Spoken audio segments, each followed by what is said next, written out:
Hi boys and girls, we're going to continue on with the one and only Ivan. Remember yesterday when we left off, a lady had come to kind of inspect the living conditions of Ivan and Ruby, and they want to take Ruby away. We think that they want to take her to a zoo. Ruby's kind of having some second thoughts. So we're going to start on page 241 today. We're going to read from page 241 to page 260. Okay? Again, remember, listening to someone read helps build fluency. It helps introduce you to words that maybe you haven't seen before, and it helps you just enjoy the craft of the writer. So, this chapter is called Poking and Prodding, page 241. The lady comes again. She brings an animal doctor with an awful smell and a dangerous looking bag. He spends an hour with Ruby, poking and prodding. He looks at her feet, her eyes, her feet, her trunk. When he's done with Ruby, he enters my cage. I wish I could hide under knot tag like Bob. Instead, I do a nice, loud chest beat, and after a moment, the doctor retreats. We're going to need to put this one under, he says. I'm not quite sure what that means, but I strut around my cage feeling victorious anyway.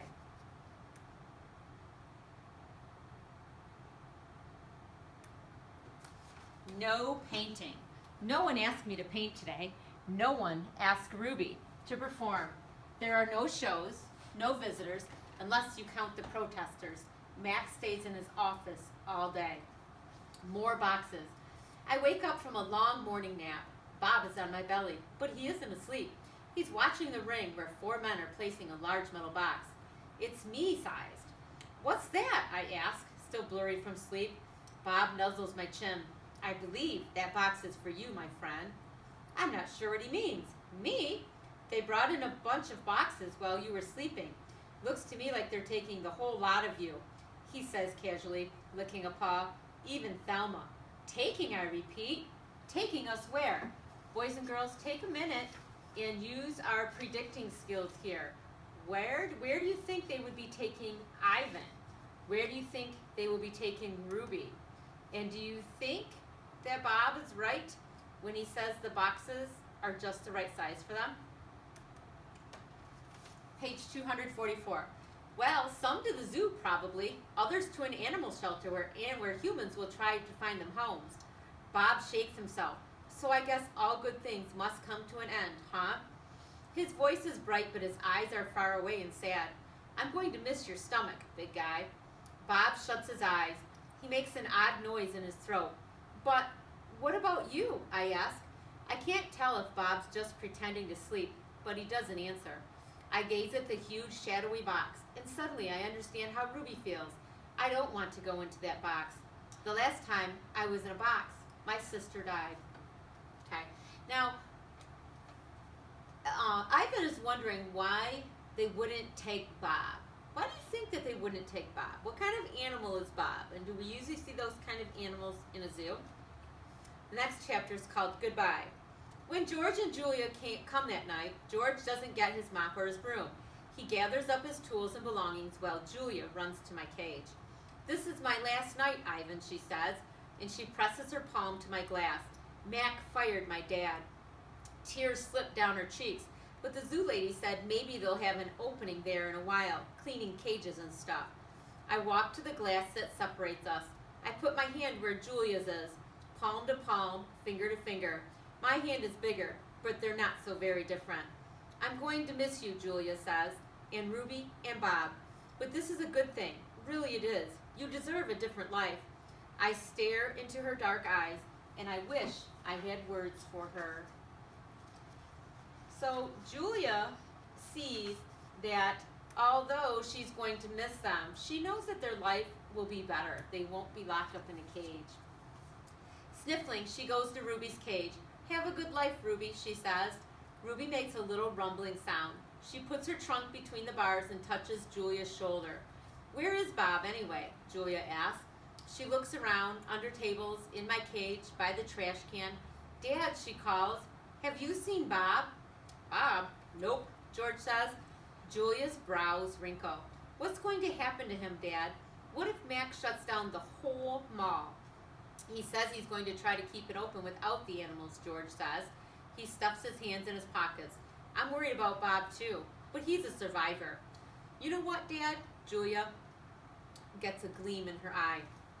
Bob could live with us. Mom loves dogs, and he could keep her company. And Jules, I'm not even sure I have a job yet. I may not even be able to feed you, let alone some mutt. My dog walking money. Sorry, Jules. Julia nods. I understand. She starts to leave, then runs back to my cage. I almost forgot. This is for you, Ivan. She slips a piece of paper into my cage. It's a drawing of Ruby and me. We're eating yogurt raisins. Ruby is playing with another baby elephant, and I'm holding hands with a lovely gorilla. She has red lips and a flower in her hair. I look, as I always do, at Julia's pictures, like an elegant fellow. But something is different about this drawing. In this picture, I am smiling. Click. The door to my cage is propped open. I can't stop staring at it. My door. Open. The giant box has been moved, and it's open too. The humans have pushed it up against my doorway. If I walk through my door, I enter their box. The zoo lady, whose name is Maya, is here again. Click, yogurt raisin. Click, tiny marshmallow. Click, ripe papaya. Click, apple slice. Hour after hour, click after click. I look over at Ruby. She waits to see what I will do. I touch the box. I sniff the dark interior where a ripe mango awaits. Click, click, click. I have to do it. Ruby is watching me from between the bars of her cage, and this box is the way out. I step inside. Okay, are we empathizing right now? What kind of feelings do you think Ivan is feeling? What kind of feelings is Ruby feeling? And can you empathize with them? Have you ever had those kinds of feelings? An idea. After I leave the box and step back into my cage, I get an idea, a good one. I tell Bob he can sneak into my box with me and live at the zoo. Have you forgotten? I'm a wild beast, Ivan, he says, sniffing the floor for crumbs. I am untamed, undaunted. Bob samples a piece of celery and spits it out. Besides, they'd notice. Humans are dumb, but they're not that dumb. Respect. Ivan, Ruby says, do you think the other elephants will like me? I think they'll love you, Ruby. You'll be part of their family. Do you think the other gorillas will like you? Ruby asks. I'm a silverback, Ruby, a leader. I pull back my shoulders and hold my head high. They don't have to like me. They have to respect me. Even as I tell her this, I wonder if I can ever command their respect. I haven't had much practice being a real gorilla, much less a silverback. Do you think the other elephants will know any jokes? If they don't, I tell her, you can teach them. Ruby flaps her ears. She flicks her tail. You know what, Ivan? What? I asked. I think I'm going to go in the box tomorrow. I gaze at her fondly. I think that's a good idea, and I think Stella would have agreed. Do you think the other elephants will know how to play tag? I love tag. Me too, I say, and I think of my nimble sister racing through the brush, always just out of my reach.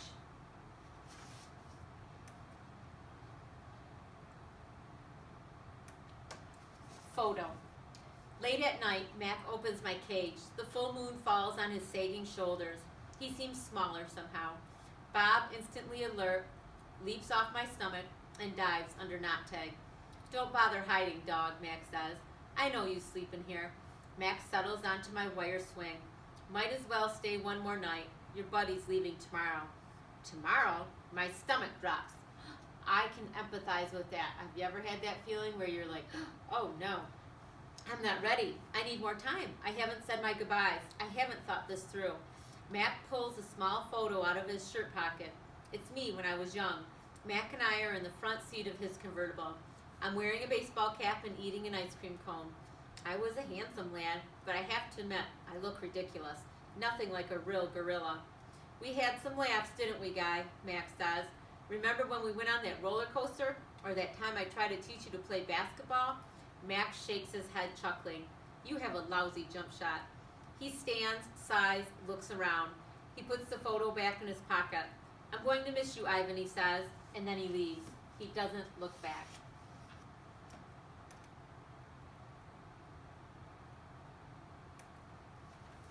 Early in the morning, Maya arrives with many other humans. Some have white coats, some have rustling papers. They are hushed, busy, determined. Ruby enters her first box. I'm scared, Ivan, she calls from inside the box. I don't want to leave you. A part of me doesn't want to leave her either, but I know I can't tell her that. Think of all the amazing stories you can share with your new family, I say. Ruby falls silent. I'll tell them your elephant joke, she says, after a long pause. The one about the refrigerator. I bet they'll like that. I bet they'd like that. And be sure to tell them about Bob and Julia and me. I clear my throat. And Stella. I'll remember everyone, Ruby says, especially you. Before I can say any more, they roll her cage out to a waiting truck. It's my turn. Bob is hiding in a corner behind my pool. The humans don't even notice him. While they're busy making sure my box is ready, Bob sneaks over. He licks my chin, just in case there are any leftovers. You, I whisper, are the one and only Bob. I reach for Nate. She is a limp rag without her stuffing. Dribbles of paint cover her fur. I hold her out to Bob. He tilts his head, confused. To help you sleep, I say. Bob takes her in his teeth and slips away. Good boy. Good, Ivan. Good boy, Maya says when I lumber into my box. I hear the clicker and I'm rewarded with a tiny marshmallow. When I'm settled, Maya gives me a sweet drink that tastes of mango and something bitter. My eyelids grow heavy. I want to see what happens next, but I am sleepy, so sleepy. I dream I'm with Tay and we're swinging from vines while Stella watches. The sun slices through the thick ceiling of trees and the breeze tastes like fruit.